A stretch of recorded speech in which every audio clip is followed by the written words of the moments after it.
The moment Sarah Sinclair saw the cloud of dust from her fiancé's wagon disappearing down the eastern road, she knew her life had just shattered into 1,000 pieces like dropped china on a hardwood floor. She stood there at the crossroads outside Pahrump, Nevada, her single carpetbag at her feet and her wedding dress carefully folded inside it, watching the July sun of 1878 beat down mercilessly on the desert landscape. Thomas had driven her out here an hour ago, his face tight with anger and shame, and told her he could not marry a woman whose father had gambled away every cent of her dowry, and then some. The shame was not hers to carry, but she carried it anyway, feeling the weight of it press down on her shoulders as surely as the oppressive heat. Her father had died 3 weeks ago, leaving behind nothing but debts and broken promises, and Thomas had made his decision clear. She was alone now, truly alone, with $17 in her pocket and nowhere to go. The crossroads was nothing more than 2 dirt roads cutting through sagebrush and rocky terrain, with mountains rising purple in the distance, and the small town of Pahrump sitting a mile back to the west. To the north lay miles of nothing. To the south, the same. East would take her toward the mining camps, and west would return her to a town where everyone knew her shame. Sarah felt tears prick at her eyes but refused to let them fall. She had cried enough over the past 3 weeks to fill a well, and it had changed nothing. The sound of hoofbeats made her turn, shading her eyes against the glare. A lone rider approached from the north, sitting easy in his saddle despite the heat. As he drew closer, Sarah could make out a tall man in his mid-20s, wearing a dusty brown hat, a faded blue shirt, and leather chaps that had seen better days. His horse was a sturdy buckskin mare, and he rode with the natural grace of someone who had spent more time in the saddle than out of it. He slowed as he approached, his dark eyes taking in the sight of her standing alone with her bag. His face was sun-bronzed and handsome in a rugged way, with a strong jaw shadowed by a few days of stubble and dark hair that curled slightly at his collar. There was something kind in his expression, something that made Sarah straighten her spine and lift her chin despite her circumstances. "Afternoon, miss," he said, touching the brim of his hat in a gesture of respect. His voice was deep and warm, with a slight drawl that spoke of somewhere further south. "You all right out here?" Sarah swallowed hard, trying to maintain her composure. "I am managing, thank you." He glanced around at the empty crossroads, then back at her.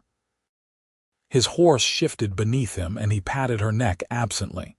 "Begging your pardon, miss, but this does not seem like a place for managing. This is a place for dying of heat stroke or worse." He paused, his expression growing more concerned. "Where you headed?" The question hung in the air between them, and Sarah felt something break loose inside her chest. Where was she headed? She had no family left, no friends who would take her in now that her father's debts had tainted her name, no prospects of any kind. The whole world stretched out before her, empty and uncertain. "Anywhere," she said, and her voice came out steadier than she felt. "I am headed anywhere." The cowboy studied her for a long moment, and Sarah had the uncomfortable feeling that he could see right through her brave front to the scared, lost woman underneath. Then he swung down from his saddle with easy grace, landing in the dust with barely a sound. Up close, he was taller than she had realized, at least 6 feet, and there was a strength in his build that spoke of hard work and harder living. "Name is Yates Zimmerman," he said, offering his hand. "Most folks call me Yates." Sarah hesitated only a moment before taking his hand. His grip was warm and calloused, the hand of a man who worked for his living. "Sarah Sinclair." "Miss Sinclair," he said, releasing her hand and stepping back a respectful distance. "I cannot in good conscience leave you standing at a crossroads in the middle of the desert." I am headed to my ranch about 10 miles north of here. My sister Ruby and her husband live there too. You would be welcome to rest there, have a meal, figure out your next step." Pride warred with desperation in Sarah's chest. She had been raised to be proper, to never accept charity from strangers, to maintain her dignity at all costs. But her father's choices had already stripped away most of her dignity, and she was practical enough to know that standing alone in the desert was not a sustainable plan. "I do not wish to impose," she said carefully. Yates shook his head, a small smile playing at the corners of his mouth. "No imposition. Out here we help each other or we do not survive. Simple as that." He glanced up at the sun, which seemed to hang in the sky like a burning coin. "Besides, it will be dark in a few hours and you do not want to be out here then. Coyotes get bold after sunset." The mention of coyotes decided it for Sarah. She nodded, trying to look grateful rather than desperate. "Thank you, Mr. Zimmerman. I accept your kind offer." "Just Yates," he said, picking up her carpet bag before she could protest. He secured it behind his saddle, then turned back to her. "You ever ridden double?" Sarah felt her cheeks flush. "I have not." "Nothing to it," Yates assured her. He swung back up into the saddle, then offered his hand down to her. "Put your foot on mine and I will pull you up. You will ride behind me and hold on. Daisy here is steady as they come." It took some maneuvering, and Sarah was acutely aware of how improper the whole situation was. But soon she was seated behind Yates on the buckskin mare, her arms wrapped around his waist and her heart pounding in her chest. She could feel the heat of him through his shirt, could smell the scent of leather and sage and honest sweat. It was strange and intimate and completely necessary, and Sarah tried not to think too hard about any of it. "Ready?" Yates asked over his shoulder. "Ready," Sarah managed. They set off at an easy pace, heading north into country that grew gradually less barren. Yates did not press her with questions, which Sarah appreciated more than she could say. Instead, he pointed out landmarks as they rode, his voice easy and conversational. There was the old Miller place, abandoned now after the well ran dry. There was Eagle Rock, where the Paiutes sometimes left messages for each other. There was the stand of cottonwoods that marked the start of his property. "How long have you had your ranch?" Sarah asked, partly to be polite and partly because she found herself genuinely curious about this kind stranger. 3 years now," Yates said. "Saved up working cattle drives and bought the land from a prospector who decided he preferred city living. It is not much yet, but it is mine." There was pride in his voice, the kind of pride that came from building something with your own hands. "Got about 50 head of cattle, some horses, enough water to keep everyone alive. My sister Ruby and her husband Ben came out last year to help. Ben is good with horses, better than I will ever be." "It sounds like a good life," Sarah said and meant it. "It is hard," Yates admitted, "but it is honest, and it is mine to succeed or fail at on my own terms." He paused. "That means something out here." Sarah understood that more than he knew. Her whole life had been dictated by other people's terms and other people's choices. Her father had chosen to gamble. Thomas had chosen to leave her. She had been carried along by the current of their decisions like a leaf in a stream. The idea of having something that was hers alone, to succeed or fail at on her own terms, was both terrifying and thrilling. The ranch came into view as the sun began its slow descent toward the mountains. It was modest but well-maintained, with a low house built of adobe and wood, a barn that looked sturdy if not fancy, and several corrals where horses stood swishing their tails against flies. A vegetable garden grew near the house, and Sarah could see laundry hanging on a line, snapping in the evening breeze. It looked like a home, like a place where people worked hard and cared about what they had built. A woman emerged from the house as they rode up, wiping her hands on her apron. She was pretty, with dark hair like Yates and the same warm brown eyes, though her face was rounder and more openly curious. A man followed her out, tall and lean with sandy hair and a quiet demeanor. "Yates," the woman called, "we were not expecting you back until tomorrow." "Change of plans," Yates said, dismounting and then helping Sarah down. She was grateful for his steadying hand as her legs felt unsteady after the ride. "Ruby, Ben, this is Miss Sarah Sinclair. She needs a place to rest and get her bearings." "Miss Sinclair, my sister Ruby and her husband Ben Walker." Ruby's eyes went wide, taking in Sarah's dusty traveling dress and single bag, but her expression was kind. "Of course. You are very welcome, Miss Sinclair. Please come inside. You must be exhausted and parched." The house was small but clean, with simple furniture and cheerful curtains at the windows. Ruby led Sarah to a chair and pressed a cup of cool water into her hands while Ben helped Yates unsaddle the horse. The water was the best thing Sarah had ever tasted, and she had to force herself not to gulp it down too quickly. "Thank you," Sarah said when she finally set the empty cup aside. "You are very kind to take in a stranger." Ruby waved away her thanks. "Out here, we are all strangers until we are not. Besides, any woman traveling alone needs help when she can get it. Lord knows this country is not set up to be easy on us." She sat down across from Sarah, her expression gentle but shrewd. "If you do not mind me asking, what brings you to be traveling alone?" Sarah had known the question would come, but that did not make it easier to answer. She took a breath and decided on honesty. These people were helping her, and they deserved the truth. "My father died 3 weeks ago," she said quietly. "He left nothing but debts. My fiancé was supposed to marry me today, but when he learned about the debts, he left me at the Crossroads instead. I have $17 and no family left. Your brother found me there, trying to decide which direction to walk." Ruby reached over and took Sarah's hand, squeezing it firmly. "That man was a coward and a fool. You are better off without him."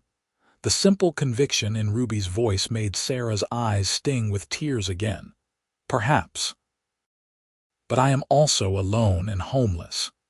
"You are not alone right now," Ruby said firmly. "You are here, and you are welcome to stay as long as you need while you figure things out. We have an extra room that we use for storage, but we can clear it out and make it comfortable. In the morning, we can talk about what comes next." The kindness was overwhelming. Sarah had spent the past 3 weeks watching people she thought were friends turn away from her, had endured Thomas's cold dismissal, had felt the weight of judgment and pity from her entire town. To have these strangers offer her shelter and compassion without hesitation made something crack open inside her chest. "I do not know how to repay you," she whispered. "You do not repay kindness," Yates said from the doorway, where he and Ben had just come in. "You pass it on when you get the chance. That is how things work out here." That night, Sarah lay in the small storage room that Ruby had transformed with fresh sheets and a clean blanket, staring up at the ceiling and trying to process everything that had happened. She had woken up that morning expecting to be married by sunset, expecting to begin a new life as Thomas's wife in his house in town. Instead, she was lying in a stranger's ranch house, her entire future uncertain, relying on the kindness of people she had met only hours ago. But as she drifted off to sleep, she found herself thinking not about Thomas or her lost future, but about the way Yates had looked at her when he asked where she was headed. There had been no judgment in his eyes, no pity, just genuine concern. And when she had said, "anywhere," he had offered her somewhere. That meant something, though Sarah was too tired and overwhelmed to examine exactly what. The next morning, Sarah woke to the sound of roosters crowing and the smell of coffee drifting through the house. She dressed quickly in her spare dress, grateful that she had packed it along with the wedding dress that now seemed like a relic from another life. When she emerged from her room, she found Ruby already bustling around the kitchen, preparing breakfast. "Good morning," Ruby said cheerfully. "I hope you slept well." "Better than I expected," Sarah admitted. "Thank you again for your hospitality."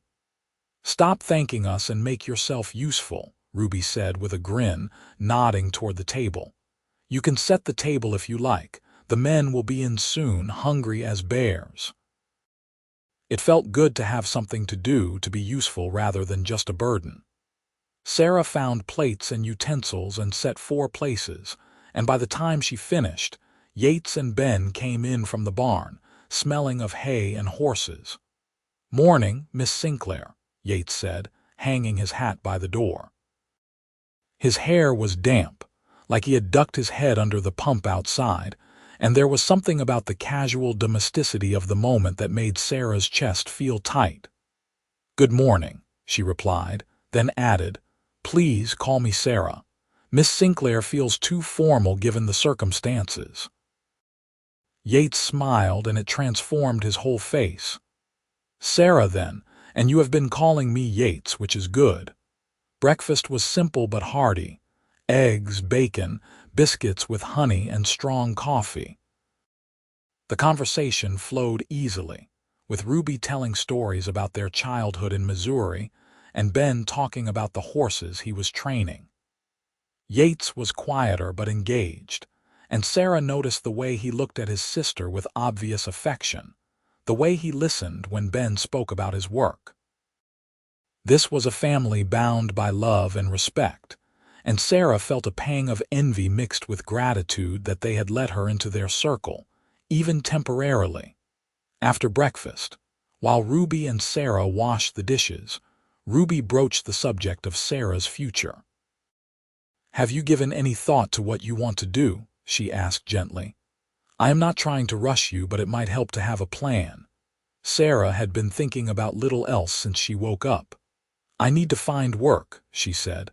"I cannot impose on your kindness forever. I am capable, educated. I can read and write and do sums. I can sew and cook.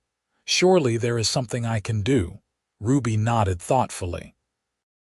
"The problem is, most of the work available for women around here is either in town, which you want to avoid, or on ranches like this one, which do not usually hire single women without family connections. It is not fair, but it is the way things are." "I could work here," Sarah said, the idea forming even as she spoke.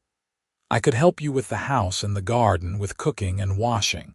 You could pay me a small wage, just enough to save up some money for my own place eventually. I would earn my keep." Ruby looked startled, then thoughtful. "You know, that is not a terrible idea. I have been feeling stretched thin trying to keep up with everything, especially now that we are hoping to expand the herd, and Yates has been talking about needing to hire some help but not being able to afford a full ranch hand yet." She bit her lip. "Let me talk to Yates and Ben. I think they will agree, but it should be a family decision." That evening, after supper, Yates found Sarah sitting on the porch steps, watching the sun set over the mountains in a blaze of orange and gold. He sat down beside her, not too close but not distant either, and for a moment they just sat in companionable silence. "Ruby told me about your proposal," he said finally. "Working here in exchange for wages and room and board." Sarah felt her stomach clench.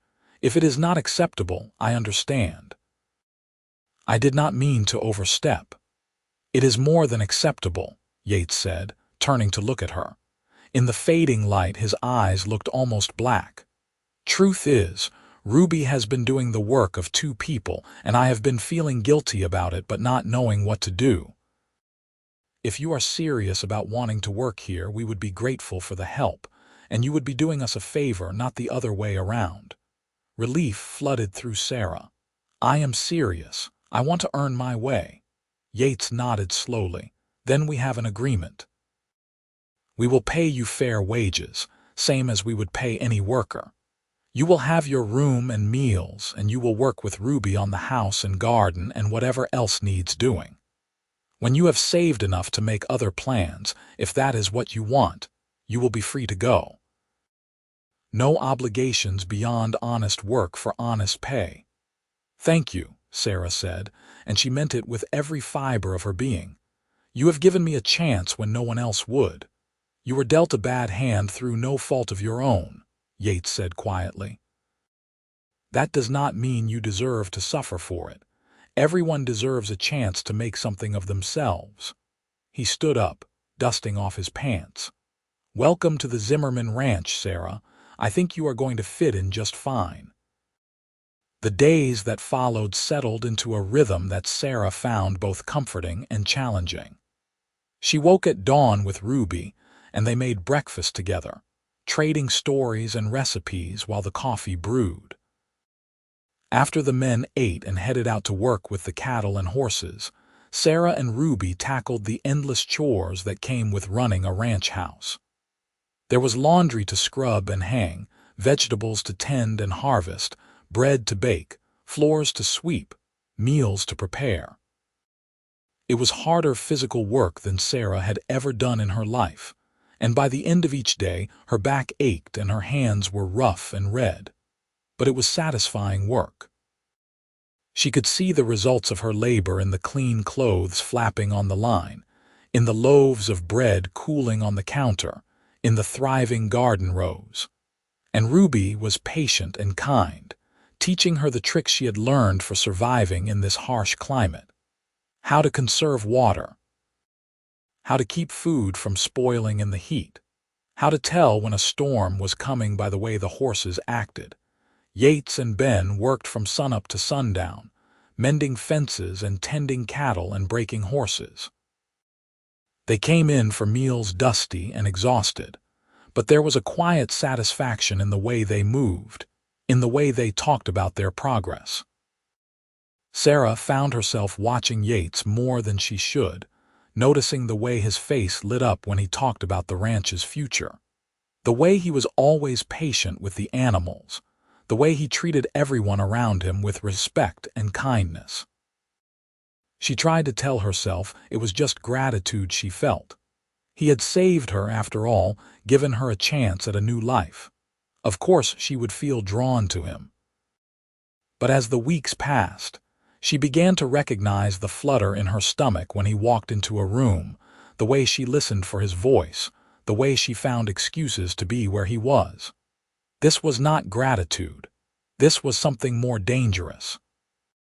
One evening in late August, about 6 weeks after Sarah had arrived at the ranch, a sudden thunderstorm rolled in from the mountains. The sky turned dark green and the wind picked up, sending dust devils spinning across the yard.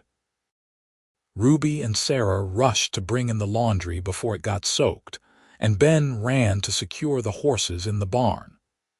Yates had been out checking the fence line and had not returned yet.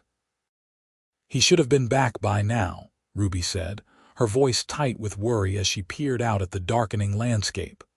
Lightning split the sky, followed by a crack of thunder that shook the windows. Could he have taken shelter somewhere? Sarah asked, trying to keep her own worry out of her voice. Maybe, but that fence line has no cover if he got caught out there. Ruby trailed off, but Sarah could fill in the rest. Lightning was deadly on open ground. Ben came back from the barn, rain-soaked and breathing hard. I am going to saddle up and look for him. In this. Ruby grabbed her husband's arm. Ben, you cannot. It is too dangerous. They were still arguing when Sarah saw a figure stumbling through the rain toward the house, leading his horse. There, she said, pointing. There he is. They all rushed to the door, and Yates staggered in, soaked to the bone and favoring his left leg. His face was pale beneath the tan, and he was breathing hard. What happened? Ruby demanded, helping him to a chair. Horse spooked at the lightning, Yates said through gritted teeth. Through me. Landed wrong on a rock, I think. Leg might be broken or maybe just bruised. Hard to tell. Sarah found herself moving before she thought about it, kneeling in front of Yates and carefully examining his leg. She had helped her mother tend to injuries when she was younger, before her mother passed away. Her hands were steady as she felt along his shin and calf, noting where he winced. "I do not think it is broken," she said finally, "but it is badly bruised and swollen. You need to stay off it for at least a few days." "I do not have a few days," Yates protested. "There is too much work to do." "Ben and I can handle it," Ben said firmly. "You push yourself on a bad leg and you will make it worse. Then you will be useless for weeks instead of days." Yates looked like he wanted to argue, but Sarah caught his eye. "Please," she said quietly, "let yourself heal." Something in her voice, or maybe just the combination of everyone against him, made Yates nod reluctantly. Fine. A few days. Those few days changed something between Sarah and Yates. With him forced to stay close to the house, they spent more time together. Sarah brought him meals and changed the cold compresses on his leg. They talked while she did her work, long conversations about everything and nothing. He told her about growing up in Missouri, about the dreams he had for the ranch, about the loneliness of trying to build something in this harsh country. She told him about her childhood, about her mother's death and her father's slow decline into gambling and debt, about the dreams she had once had for her life. "You regret it?" Yates asked one afternoon as Sarah sat mending one of his shirts. "Coming here, I mean. Taking this work instead of trying to go back to town life somehow." Sarah considered the question carefully. "No," she said finally. "I thought I would miss the comforts of town, the society, the structure, but I do not. This life is harder, but it is more honest somehow, more real. When I finish a day's work here, I can see what I have accomplished. In town, everything was about appearances and social games. Here, what matters is whether the work gets done and done well." "You have taken to it better than I expected," Yates admitted. "When I found you at that Crossroads, you looked like someone who would wilt in the first strong wind. But you have spine. You work hard and you do not complain. Ruby says you are the best help she has ever had." Sarah felt warmth spread through her chest. "Ruby is kind." "Ruby is honest," Yates corrected. "She would not say it if it was not true." He paused, his expression growing serious. "Sarah, I want you to know that you are not just hired help here. You are part of this place now, part of our family if you want to be." The words hit Sarah harder than she expected. Family. She had not had a family since her mother died, had not felt like she truly belonged anywhere. "I would like that very much," she said softly. By early September, Yates was back on his feet and working full-time again, though he still limped slightly when he was tired. The ranch was thriving. The cattle were fat on late summer grass, and they had sold a string of Ben's trained horses for a good price. The future was looking bright. Sarah had saved almost all of her wages, tucking them away in a small leather pouch she kept in her room. She should have been making plans to move on, to find her own place, to build her own independent life. But every time she thought about leaving the ranch, about leaving Ruby and Ben and especially Yates, her heart squeezed painfully in her chest. She had fallen in love with this place, with this life, and she had fallen in love with Yates.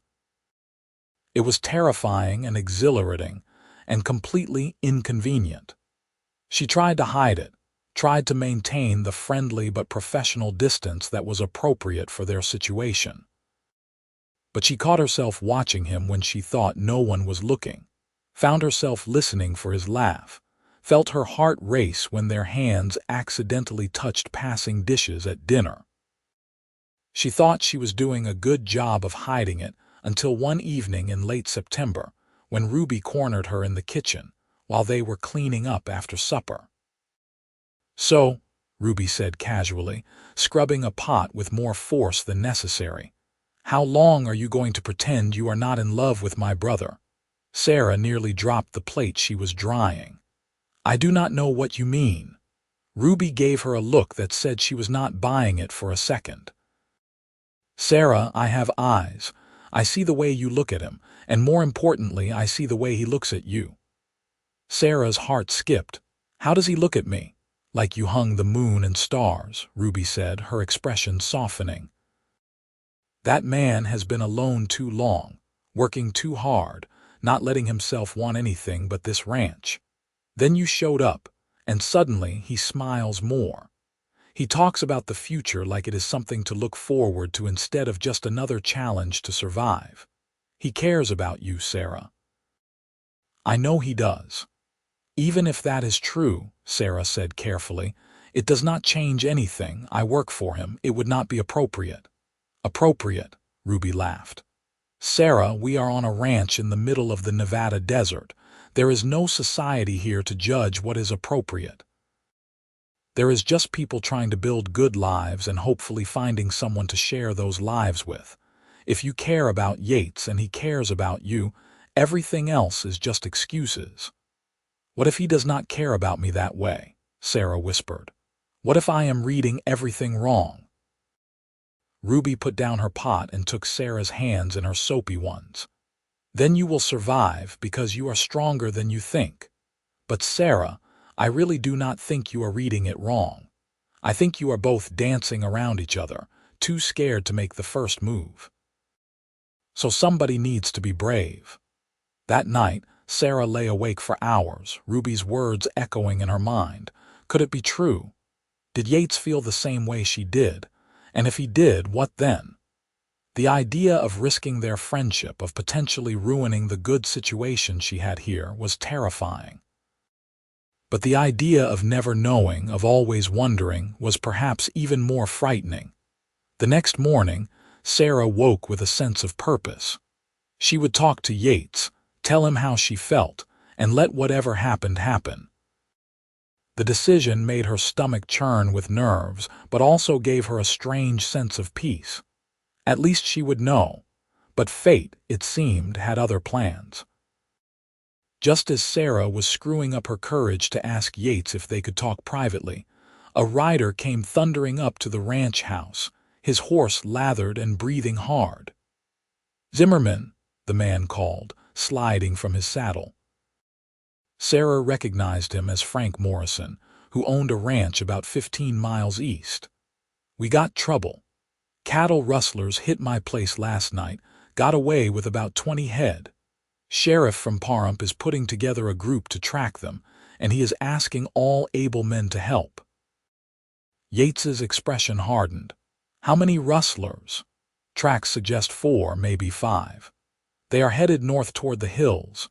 If we do not catch them quick, they will disappear into the canyons and we will never see those cattle again." "I will get my gear," Yates said, already moving toward the house. He glanced at Ben. "You coming?" Ben nodded grimly. Cattle rustling was a serious crime, and every rancher knew that they had to band together to protect their property. If rustlers could hit one ranch with impunity, they would grow bolder and hit others. Sarah felt cold dread settle in her stomach. She had heard stories about posses tracking outlaws, about the violence that could erupt when they caught up with criminals. "How long will you be gone?" she asked, trying to keep her voice steady. "Could be a day, could be a week," Yates said, strapping on his gun belt. He saw her expression and his face softened. "Do not worry. We will be careful. Ruby, Sarah, keep everything locked up tight while we are gone. Anyone comes around you do not know, you do not answer the door. We will be fine," Ruby said, though her own face was pale. "You just come back safe." Yates nodded, then surprised Sarah by stepping close and touching her arm gently. "I will be back," he said, his voice low and intent. "We have things we need to talk about when I return." Sarah's breath caught. We do," he confirmed, and there was something in his eyes that made her heart pound. Then he was gone, riding off with Ben and Frank Morrison toward town to join the sheriff's posse. The next 3 days were some of the longest of Sarah's life. She and Ruby went through the motions of their daily work, but everything felt wrong with Yates and Ben gone. They checked the locks obsessively, jumped at every sound, and tried not to imagine all the terrible things that could be happening. On the afternoon of the third day, they heard horses approaching. Ruby grabbed the rifle they had been keeping by the door, and Sarah positioned herself by the window to look out. Relief flooded through her when she recognized Yates and Ben riding toward the house, dusty and exhausted but apparently unharmed. They both rushed outside, and Ruby threw herself into Ben's arms while Sarah hung back, suddenly shy. Yates dismounted stiffly, moving like every muscle in his body ached. "Did you catch them?" Ruby asked. "We did," Ben said. "All 5 of them, camped up in the canyons with Morrison's cattle and stock from 2 other ranches we did not even know had been hit. There was some shooting, but nobody on our side got hurt. The rustlers are on their way to jail in Pahrump." "Thank God," Ruby said fervently. Yates was looking at Sarah, and she could not read his expression. "Can we talk?" he asked quietly. "Privately," Sarah nodded, her mouth suddenly dry. They walked away from the house toward the corral where the evening light painted everything in shades of gold and amber. For a long moment, neither of them spoke. "I did a lot of thinking while I was riding," Yates said finally. "When you are chasing dangerous men through dangerous country, you think about what matters, what you would regret if you did not make it back." "Yates," Sarah started, but he held up a hand. "Let me finish, please. I have been trying to figure out how to say this for weeks now." He took a breath. "When I found you at that crossroads, I thought I was just helping someone in need. It was the right thing to do, the decent thing. But somewhere along the way, it became more than that." "You became more than that." Sarah's heart was pounding so hard she thought it might burst from her chest. "What are you saying?" "I am saying that I care about you," Yates said, his voice rough with emotion. "I am saying that when I was out there tracking rustlers, all I could think about was getting back here, getting back to you. I am saying that this ranch feels like a real home now instead of just a place I work, and I think that is because you are in it." Tears pricked at Sarah's eyes. "I care about you too," she said, the words tumbling out. "I have been trying not to, telling myself it was just gratitude or circumstance, but it is not. I love you, Yates. I love this life, this place, and I love you." The smile that broke across Yates's face was like the sun coming out from behind clouds. "You do?" "I do," Sarah confirmed, laughing and crying at the same time. "I really do." Yates closed the distance between them in 2 long strides, and then his hands were cupping her face, his thumbs brushing away her tears. "I love you too," he said. "I think I have loved you since you looked at me at that crossroads and said anywhere like it was the bravest word you had ever spoken." Then he kissed her, and it was everything Sarah had imagined and more.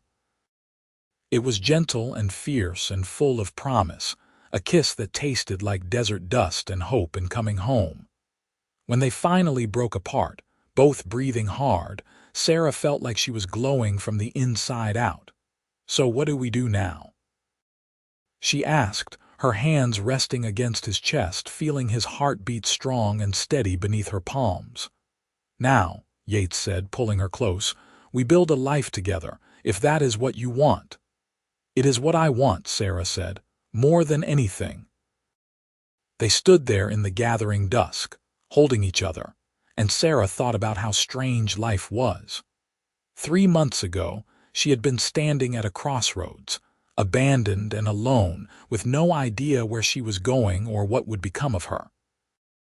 Now she was here, in the arms of a good man, with a home and a future and a love she had never expected to find.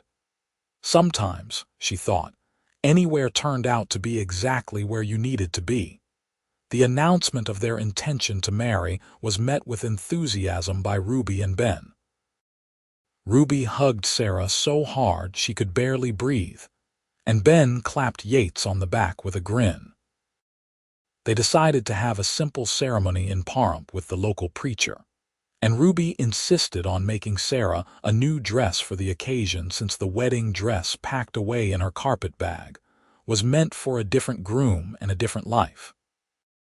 On a crisp October morning, with the desert air finally losing its brutal edge, Sarah married Yates Zimmerman in front of the small church in Pahrump. She wore a simple blue dress that Ruby had sewn, and Yates wore his best shirt and a new vest that Ben had helped him pick out. Ruby and Ben stood as witnesses, along with a handful of other ranchers and townspeople who had become friends over the past months, when the preacher asked if Yates would take Sarah as his wife.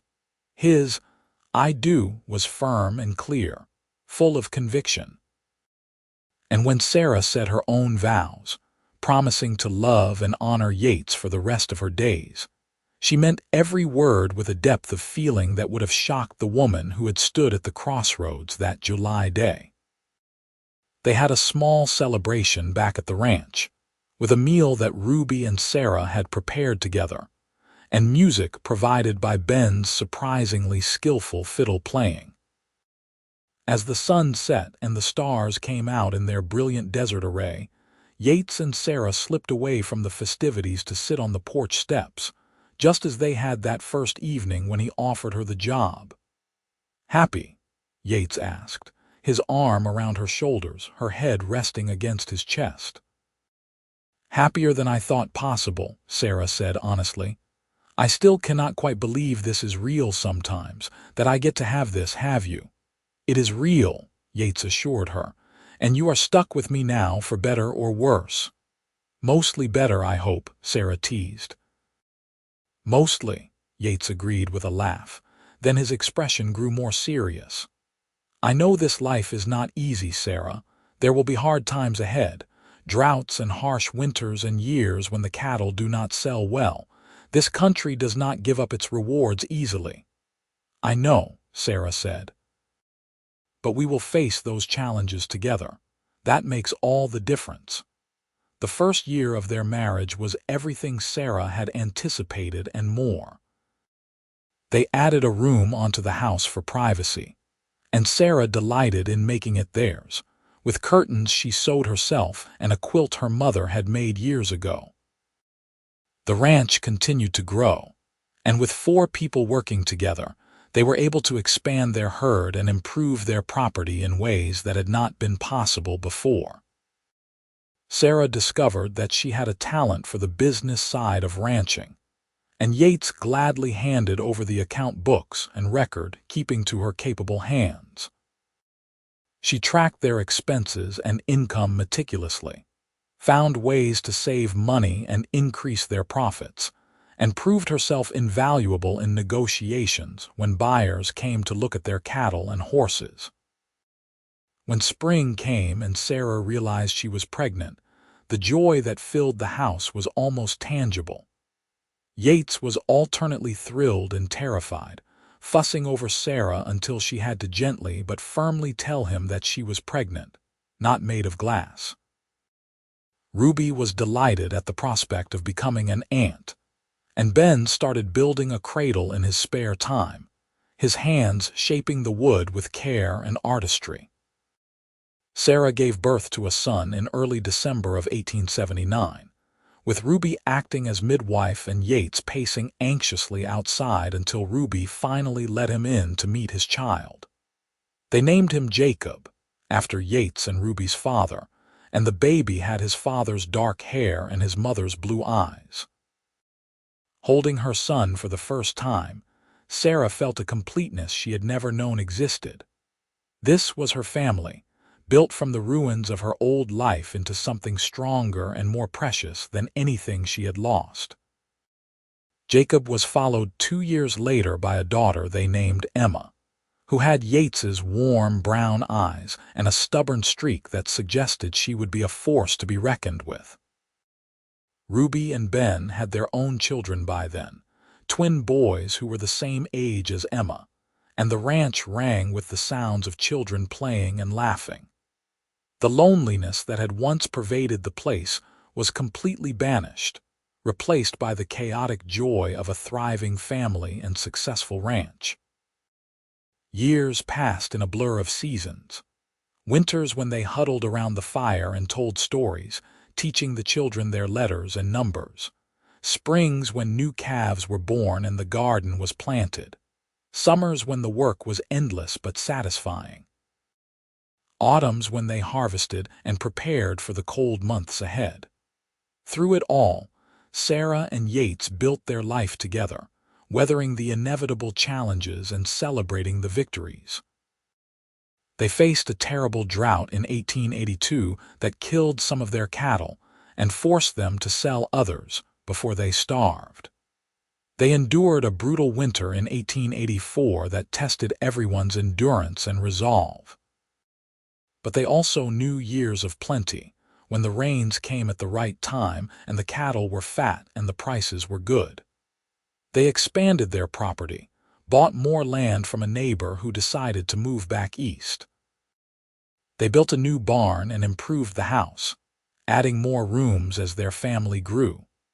In 1886, Sarah gave birth to another son, William, who was quieter than his siblings but showed an early aptitude for working with horses that made Ben puff with pride. 3 children, a thriving ranch, a husband who still looked at her like she hung the moon even after years of marriage. It was more than Sarah had ever dreamed of having. One evening in the summer of 1887, nearly 9 years after that fateful day at the Crossroads, Sarah and Yates sat on their porch watching their children play in the yard. Jacob was teaching Emma how to rope a fence post while William toddled after them, trying to copy his older siblings. The sun was setting in its familiar blaze of color, and the air was finally cooling after another scorching day. You ever think about what your life would have been like if Thomas had not left you at that crossroads? Yates asked quietly. Sarah considered the question. Sometimes, she admitted, but not with any regret. If he had married me, I would have lived in town, probably had children, probably been reasonably content. But I would never have known this. She gestured at the ranch, at their children, at the life they had built. I would never have known what it felt like to truly belong somewhere, to build something with my own hands, to be partners with someone in every sense of the word. I think about it too, Yates said. I think about how close I came to riding past that crossroads 10 minutes earlier or later. How easily I could have missed you entirely. It makes me grateful for every moment we have had. Sarah reached for his hand, lacing their fingers together. I used to think that day was the worst day of my life, being abandoned, having nothing, feeling like my entire world had ended. But really, it was the day my life truly began. Everything before that was just preparation for finding you, for finding this. For finding anywhere, Yates said with a smile, squeezing her hand. For finding home, Sarah corrected. As the sun finally slipped below the mountains and the stars began to emerge in the darkening sky, Sarah reflected on the strange journey that had brought her here. She had been so lost that day, standing at the crossroads with her single bag and her broken dreams. She had said anywhere because she truly had no destination, no plan, no hope. But Yates had given her somewhere. Ruby and Ben had given her family. This harsh, beautiful land had given her purpose and strength she had not known she possessed. And through it all, through the hard work and the challenges and the years of building a life from nothing, she had found something more valuable than any dowry or social position could ever provide. She had found love, real and true and lasting. She had found a partnership built on mutual respect and shared dreams. She had found a home not just in a place, but in a person. Their children would grow up knowing this land, knowing what it meant to work hard and build something meaningful. Jacob would eventually take over much of the ranching operation, his natural leadership and strong work ethic making him well suited for it. Emma would surprise everyone by becoming known as one of the best horse trainers in Nevada, her patience and skill surpassing even Ben's. William would discover a love of learning and eventually become a teacher, bringing education to ranch children throughout the territory. But that was all in the future. For now, Sarah was content to sit on the porch with her husband's hand in hers, watching their children play in the golden evening light, grateful for every moment of the life they had built together. She had been dumped at a crossroads alone, with nothing and no one. A cowboy had asked where she was headed, and she had said anywhere. And anywhere had turned out to be everything she never knew she needed. It had turned out to be home, family, love, and a lifetime of memories yet to be made. It had turned out to be exactly where she belonged, with exactly the person she was meant to find. Sometimes, Sarah thought as Yates pulled her close and pressed a kiss to her temple, the best destinations were the ones you never knew you were looking for. Sometimes anywhere was exactly the right place to go, because it led you precisely where you needed to be. The ranch continued to thrive through the years, becoming one of the most respected operations in the region. Sarah and Yates grew old together there, their hair turning gray and their faces weathering like the land they loved, but their love for each other never diminishing. They sat on their porch through countless sunsets, holding hands and remembering that first meeting at the crossroads, grateful for the chance encounter that had changed both their lives forever.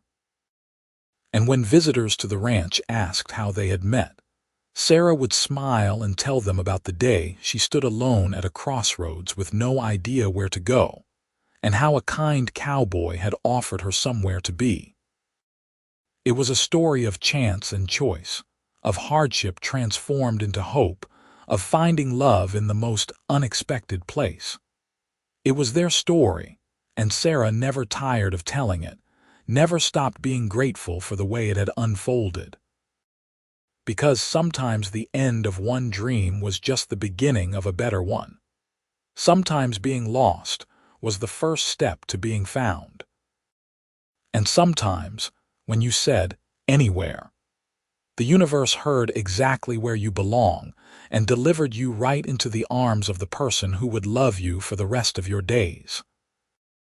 That was what had happened to her, and Sarah Zimmerman, formerly Sarah Sinclair, spent every day of her long and happy life thankful for it.